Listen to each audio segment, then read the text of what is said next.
बढ़ते हैं जी आगे बात करते हैं जम्मू कश्मीर इंतजामिया की, क्योंकि जम्मू कश्मीर इंतजामिया की तरफ से एक बड़ा फैसला लिया गया, जहां गुज़िश्ता दिनों हमने आपको कहा था कि बुलडोजर की मुहिम के बाद एक जामिया हिकमत अमली तरतीब दी जा रही है, जिसे मरकज के सामने रखा जा रहा है। अब उसी हिकमत अमली का एक और खाका जो है वो सामने आया है। यूनियन टेरिटरी जम्मू कश्मीर की इंतजामिया ने एक पॉलिसी मुरतब की है, जिस पॉलिसी के तहत बेघर अफराद को घर बनाने के लिए बाज़ाब्ता तौर पर अब जमीन अलॉट की जाएगी। वजीर आज़म PMAY आवास यानी PM आवास के तहत घर बनाने के लिए बेघर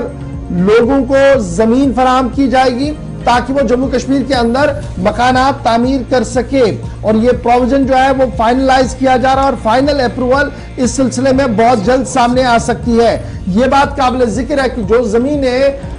बुलडोजर मुहिम चलाने के बाद, नाजायज कब्जा हटाने के बाद सरकार के पास आई है, उसमें से कुछ जमीन इन लोगों को फराहम की जाएगी जिनके पास घर नहीं है, छत नहीं है रहने के लिए, और आज भी कस्म पुरसी की सूरत हाल में अपनी जिंदगियां बसर कर रहे हैं। और जम्मू कश्मीर के अंदर अब PM आवास योजना को मजीद फाल मुतहरिक बेहतर बनाने के लिए जमीनों को फराहम करने का सिलसिला शुरू होगा। और यह साफ कर दिया गया है कि वजीर आज़म प्राइम मिनिस्टर आवास योजना के तहत जिन लोगों के पास जमीन नहीं है और घर बनाना चाहते हैं, और बड़ी परेशानी ये थी कि उनको इस दायरे में किस तरीके से लाया जाए, अब कानून में तरमीम करके जमीन उन्हें फराहम की जाएगी। कुछ दिन पहले आपको याद होगा कि लेफ्टिनेंट गवर्नर मनोज सिन्हा साहब ने इस बात का ऐलान कर दिया था कि जम्मू कश्मीर के अंदर बहुत सारे लोग ऐसे हैं जिनके पास छत नहीं है, घर नहीं है रहने के लिए, और प्राइम मिनिस्टर आवास योजना के तहत उनको लाया जाएगा। लेकिन फिर मामला यह था कि जब जमीन नहीं है तो उनको इस दायरे में कैसे लाया जाए। अब सरकार ने यह फैसला लिया है कि लैंडलेस यानी जिनके पास जमीन नहीं है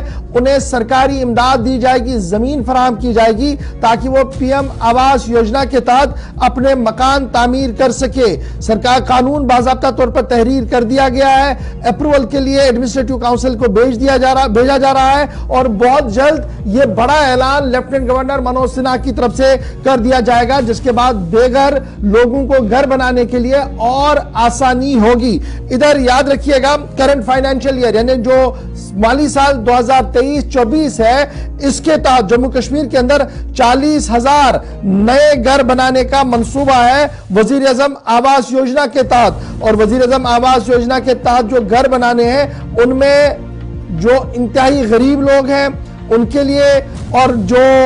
HIL जुमरे के तहत है, CSS के तहत है, सबके लिए जो है वो एक एलोकेशन कर दी गई है कि कहां पर कितने घर जो है वो बनाने हैं। और जम्मू कश्मीर की आबादी के पेश नजर ये फैसला जो है वो वज़ीर आज़म साहब की तरफ से लिया गया था, और वजारत खजाना ने इस पर फरागतलाना इमदाद की भी बात कही थी। यानी अब जो लोग कल तक परेशान थे कि वज़ीर आज़म आवास योजना के नाम तो है उनका, लेकिन घर कहां पर बनाए, क्योंकि वो क्राइटेरिया को सेट करते हैं, जमीन उनके पास नहीं थी। अब जो बुलडोजर मुहिम यानी जो इंतजामी कार्रवाई चलाई गई थी और सरकार के पास हजारों कनाल जमीन आई थी, उसमें से लैंड ऑफ चंक जो है वो मुख्तलिफ इलाकों के अंदर निकाला जाएगा, ताकि उन गरीबों को दिया जाए जिनके लिए छत बनाना जरूरी है, जिनको छत नहीं है, और उन्हें जमीन देकर PM आवास योजना के तहत बाज़ाबातकारी मुहिम के तहत लाया जाएगा। तो ये ऐलान बहुत जल्द मुतवक्का है, मसवदा कानून तहरीर कर दिया गया है, और इतला यह है कि आने वाले चंद दिनों के अंदर अंदर जब यूनियन टेरिटरी जम्मू कश्मीर के एडमिनिस्ट्रेटिव काउंसिल का इजलास होगा तो उस इजलास के अंदर इसको हरी झंडी मिलेगी।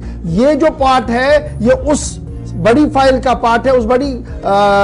कानून का हिस्सा एक है जो मरकज के सामने रखा गया था, दाखिला वजारत के सामने रखा गया था। ये जो नाम जमीनें हमने ली हैं ये हम देना चाहते हैं, कैसे देना चाहते हैं, किन लोगों को देना चाहते हैं, उनमें एक हिस्सा ये है जिन्हें PM आवास योजना के तहत अब ये जमीन फराहम की जाएगी। लेट अस होप कि ये फैसला जल्दी हो सके।